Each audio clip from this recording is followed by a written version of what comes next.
wabarakatuh. Saat ini kami sedang melakukan perjalanan mengikuti kegiatan acara di sebuah daya yang berada di mana, Bang Adi? Di Matangkuli. Di Matangkuli, di mana daya tersebut turut melibatkan seorang abang kita. Assalamualaikum, Pak Bang. Waalaikumsalam warahmatullahi wabarakatuh. Dari Pas Aceh, Pak Bang. Iya. Alhamdulillah. Tadi kita sempat singgah di daya Abia Rohmudi dan berbincang-bincang sejenak. Dari yang bisa Abang tanggapi dari pemikiran Abia, itu apa bagi Bapak? Hal-hal positif yang beliau bahas dengan Abang?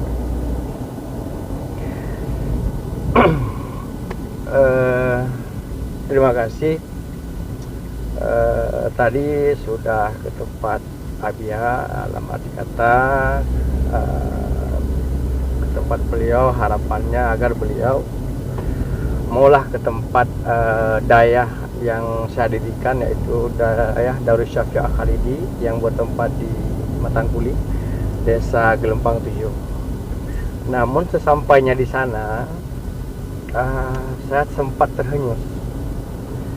Jadi kalau cerita positif, sebenarnya apa yang dilakukan Abia itu adalah kewajiban kita bersama, mendidik anak yatim yang piatu dan fakir miskin dan juga anak-anak terlantar. Ini sangat luar biasa. Bahkan saya sempat konsultasi, dari mana anggarannya nih Abia? Karena itu di luar daripada pemikiran saya, karena bukan 20-30 orang, sampai 700 orang lebih anak yatim, fakir miskin dan anak terlantar menjadi beban daripada Abia itu sendiri. Masya Allah, hal luar biasa, hal yang sangat-sangat luar biasa, sampai memeneteskan air mata. Bahkan saya lihat sendiri, bahkan kata Abia itu datangnya ya segala penjuru, Abia hanya berdoa kepada Allah.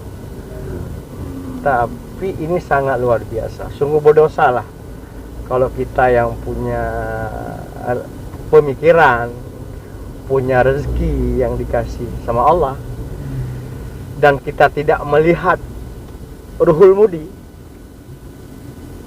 kita bagaikan telah tertutup daripada hati kita. Yatim itu kan anak kita semua, seharusnya itu menjadi perhatian khusus baik pemerintah daerah, pemerintah kabupaten kota.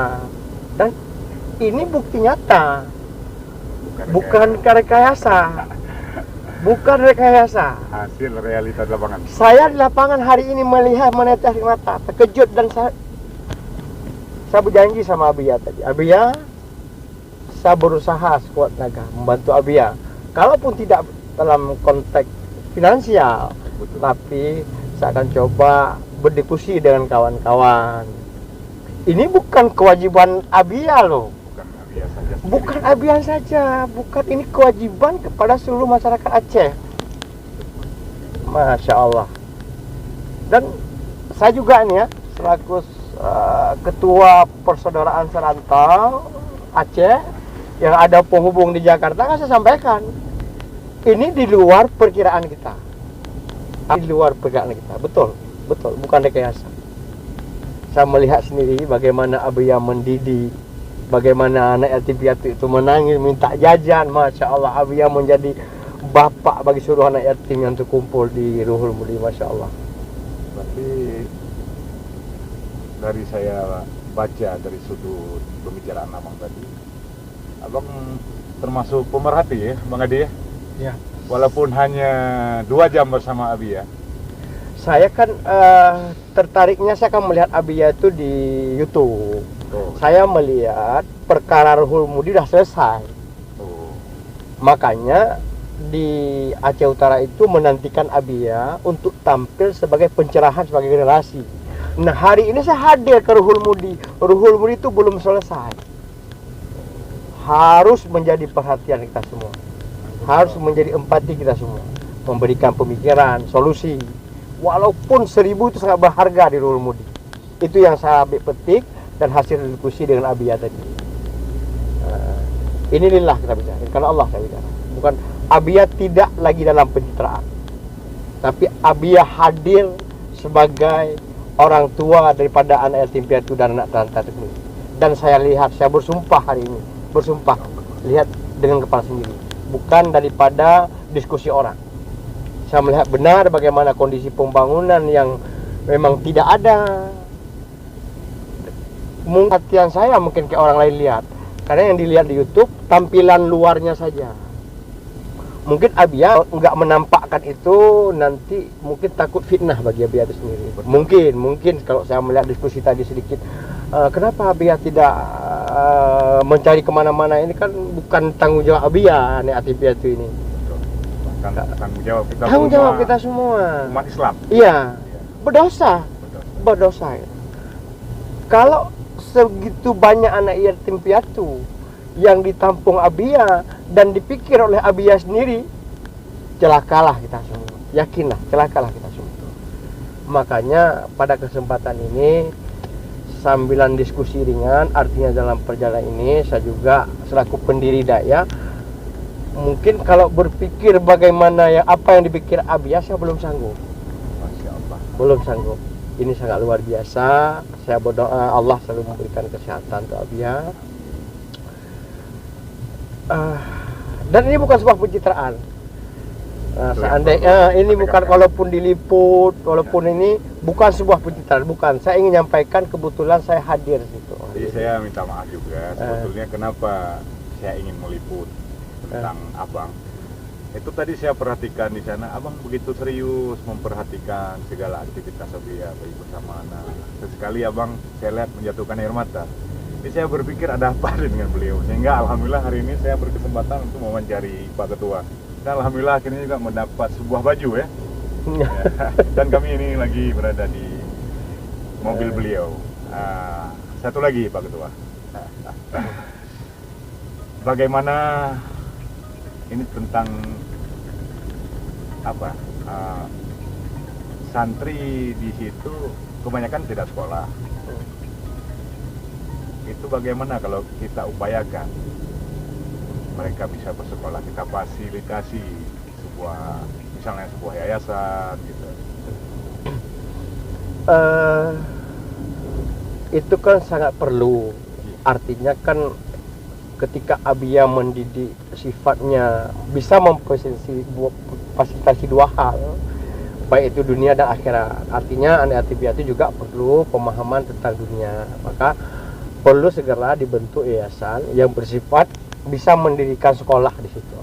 Artinya anak yatim bisa menuntut dua ilmu di situ. Mungkin ya hal itu nggak terlalu rumit, tinggal artinya memfasilitasi daripada pihak pemerintah, mungkin dari PK dia akan terjun. Mungkin saya lebih setuju di sana itu SMP sama SMK. Iya.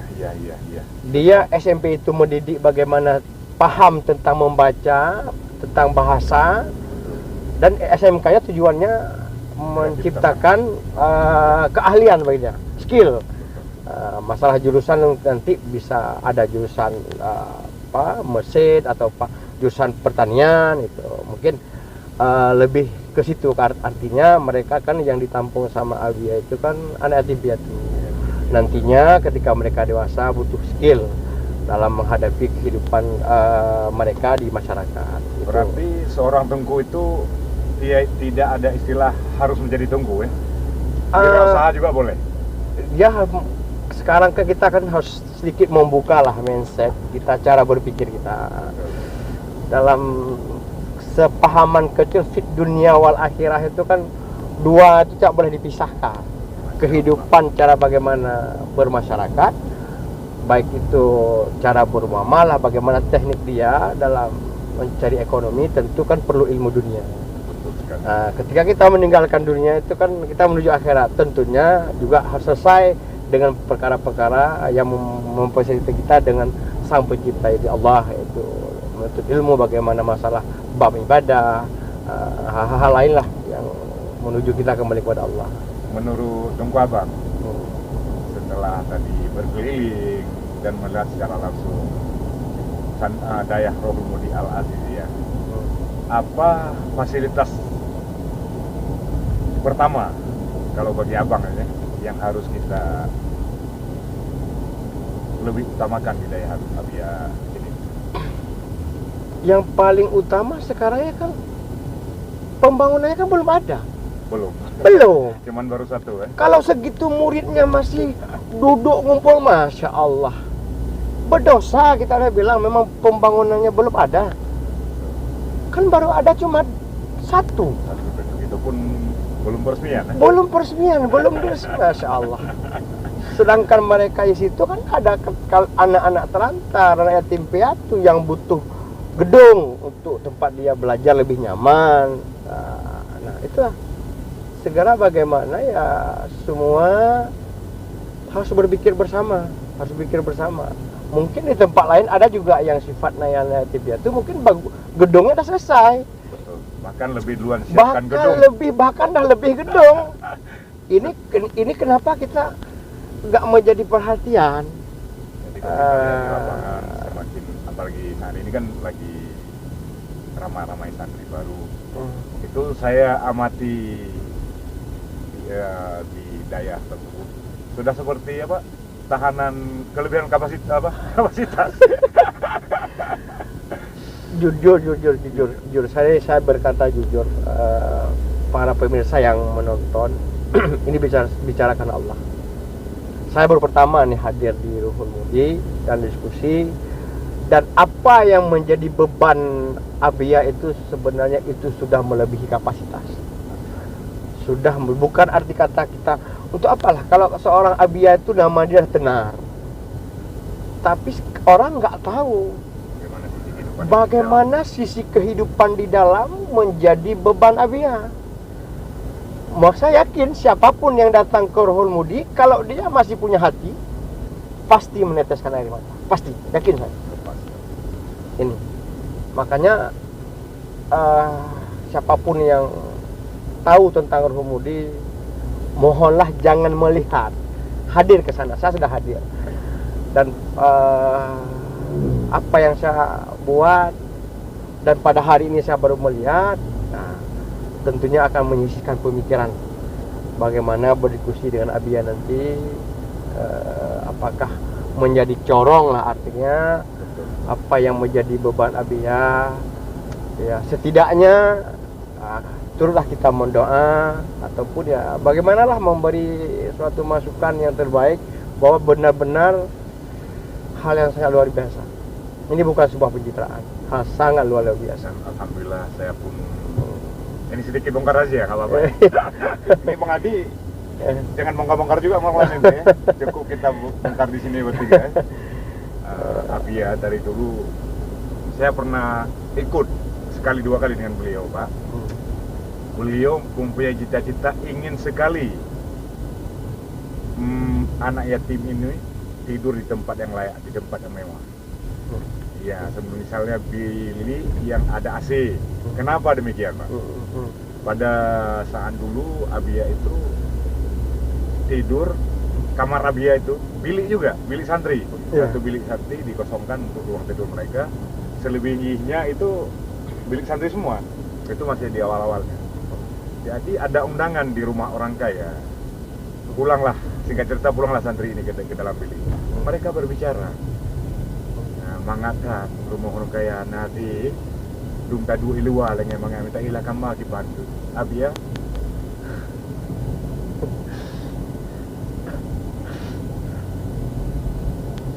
tidak tahan saya untuk bercerita itu.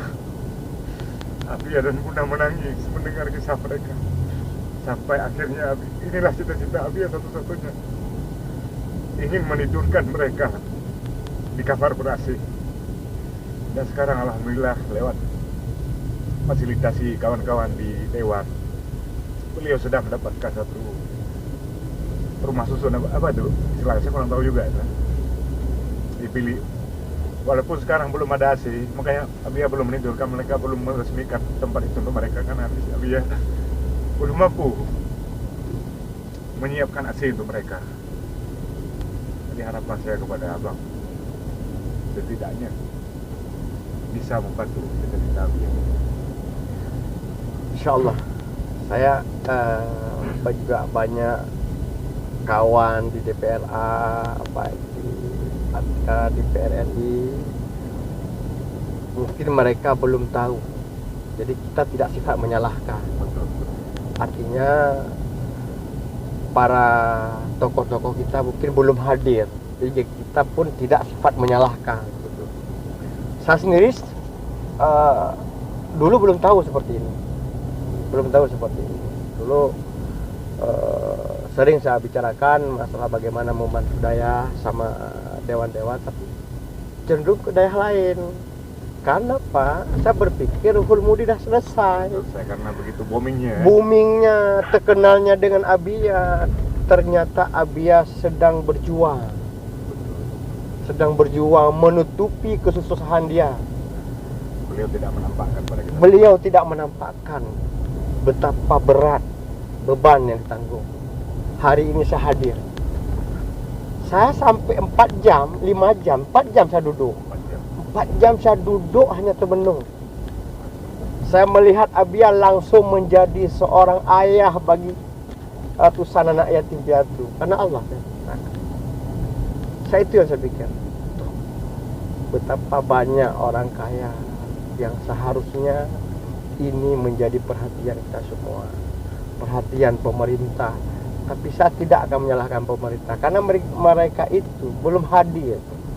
Belum tahu, belum melihat ke lapangan bagaimana tempat Abia, yaitu Ruhul Mudi. Karena boomingnya Abia, jadi yatim piatu datang semua terus, datang. Abia nggak mungkin nolak. Nggak mungkin nolak, itunya dikenal Abia. Nggak mungkin Abia membatasi.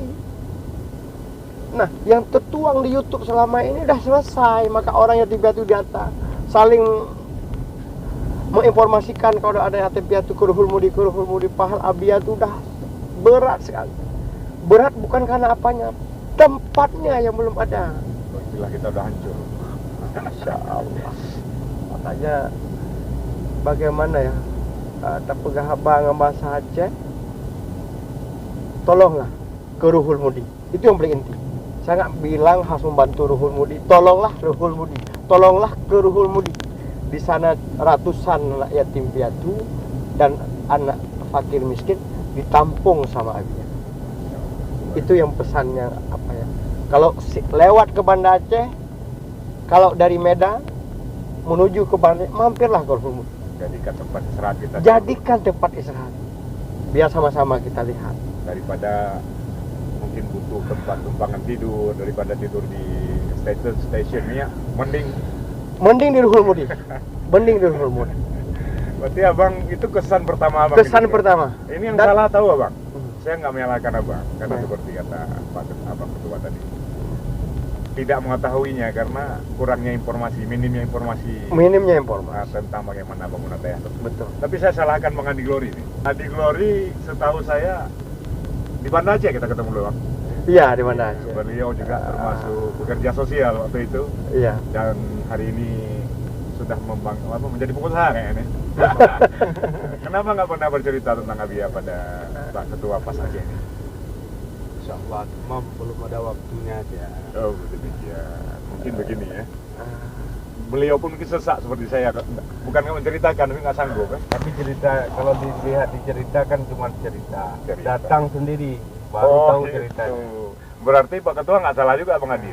Beliau kapan waktu yang tepat untuk Abang melihat langsung ke situ. Mungkin demikian. Iya. Gambarannya seperti inilah. Artinya kan banyak penampungan anak yatim piatu, tempat-tempat lain. Kita tidak menyebutkan satu persatu lah. Artinya kan kan biasanya sifatnya mewah. Kenapa? Mungkin pimpinannya yang mau memberi pencerahan-pencerahan ke tempat-tempat lain sehingga sedikit mewah. Tapi kalau paham saya pada hari ini, saya rasakan sudah banyak kunjung-kunjungi tempat anak yatim piatu. Ya, inilah yang membuat satu-satunya tempat Abia ini membuat saya nggak bisa nahan air mata. Kalau tempat lain ya sih lihat gedung juga sudah luar biasa, mungkin perhatian pemerintah. Juga secara individu mungkin nggak tahu kayak mana Abia bisa mempertahankan ini ya, makanya nggak bisa cerita. Ini ternyata Pak Ketua punya air mata juga. ya berat kalau cerita masalah apa yang menjadi, kita kan berpikir lah, saya kan juga punya anak 1, 2 bahkan 4 orang, mikir 4 orang aja itu kan bermacam-macam tingkah. Ini Abia dengan kekurangan gurunya, Betul. dengan kekurangan tempatnya yang dari kayu, bahkan sempat Abia cerita tadi, sempat saya kebetulan saya kan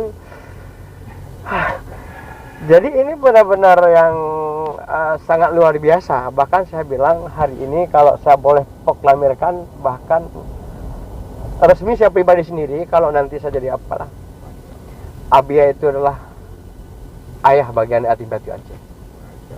Ini resmi saya sebutkan. Saya karena sudah teming sampai ke Sulu Aceh, saya sudah hadir ke tempat penampungan anak yatim piatu. Bahkan kalau ceritanya anak yatim piatu tidur tempat AC, udah banyak tempat anak yatim piatu yang ber-AC. Ini di sini Pak Abia, gedungnya saya tak ada. Ini sedikit Bang, koreksi dari saya pribadi. Tadi Abang bercerita tentang minimnya informasi, ini saya ada buka rahasia lagi nih. Memang Bapak Ketua ini pandai memancing. Sebenarnya kami tampilkan Abia di media itu Abia sendiri nggak setuju awal-awalnya. Dan kenapa kami nggak menampilkan bilik seperti ini, bilik seperti itu nggak ada izin dari dia. Istilahnya Abia nggak mau orang lain tahu bagaimana hidup pasca di sini.